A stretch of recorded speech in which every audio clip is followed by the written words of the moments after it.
Reading of the day. First reading from the first book of Samuel. 1 Sam 1:20-22, 24-28. At the end of the year, Hannah conceived and bore a son. She named him Samuel, for she said, "I have asked him of the Lord." When Elkanah went up with all his family to offer the annual sacrifice to the Lord and to fulfill his vow, Hannah did not go. She said to her husband, "Once the child is weaned, I will bring him to appear before the Lord, and he will remain there forever." After he was weaned, she took him up with her, along with a 3-year-old bull, an ephah of flour, and a skin of wine. She brought him to the house of the Lord at Shiloh, though the boy was still young. After they sacrificed the bull, they brought the boy to Eli. Hannah said, "Please, my Lord, as you live, my Lord, I am the woman who stood here near you, praying to the Lord. I prayed for this child, and the Lord has granted me what I asked of him. So now I give him to the Lord. For his whole life, he is given over to the Lord." And they worshipped the Lord there. Second reading from the first letter of St. John. 1 John 3 verses 1-2, 21-24. Beloved, see what great love the Father has given us, that we should be called children of God.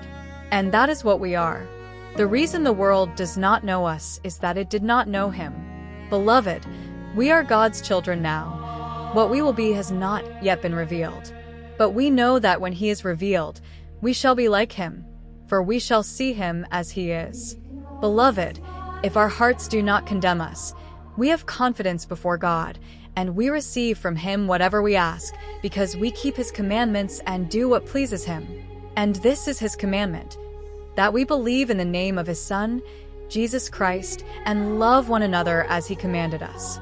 Those who keep his commandments remain in him, and he in them.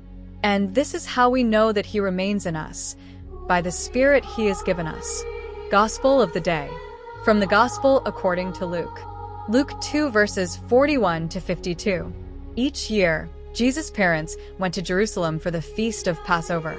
When he was 12 years old, they went up according to the custom of the feast.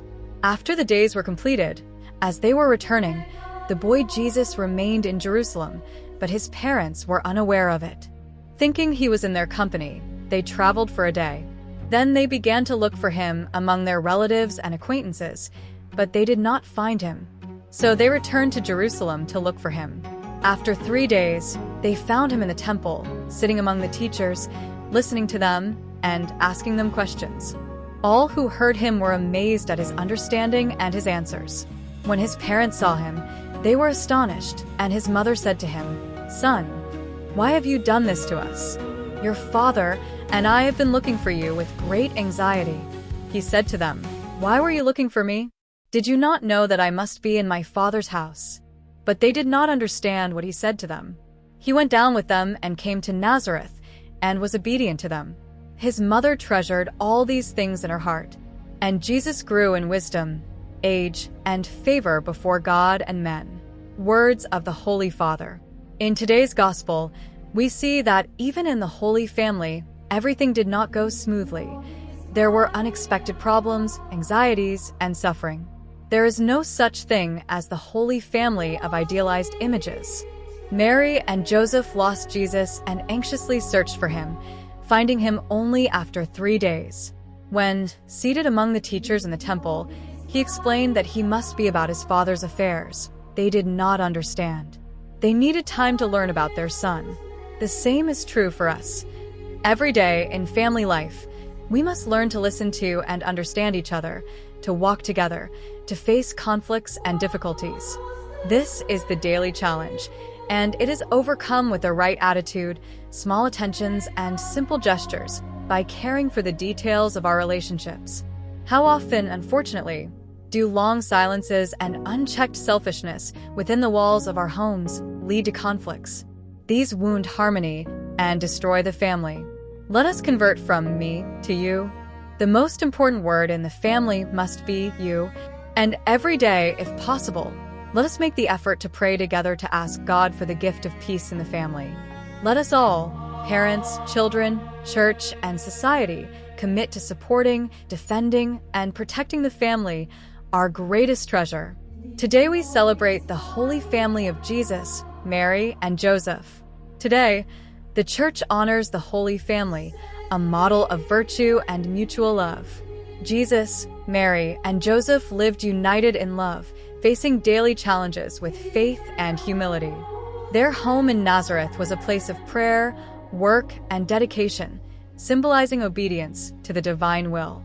Mary, the caring mother, and Joseph, the faithful guardian, raised Jesus in humanity, revealing the value of the family as a reflection of the Trinity. On this day, we remember their example of unity and ask for their intercession for our families, so they may become places of peace, love, and spiritual growth. Prayer to the Holy Family.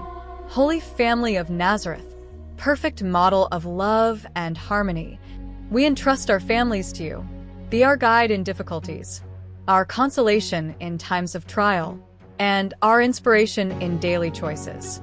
Jesus, Mary, and Joseph, teach us to love as you did, to live with faith, and to serve God with joy.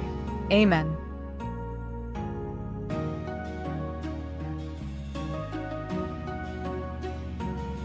Thank you for listening to the Gospel and the Saint of the Day.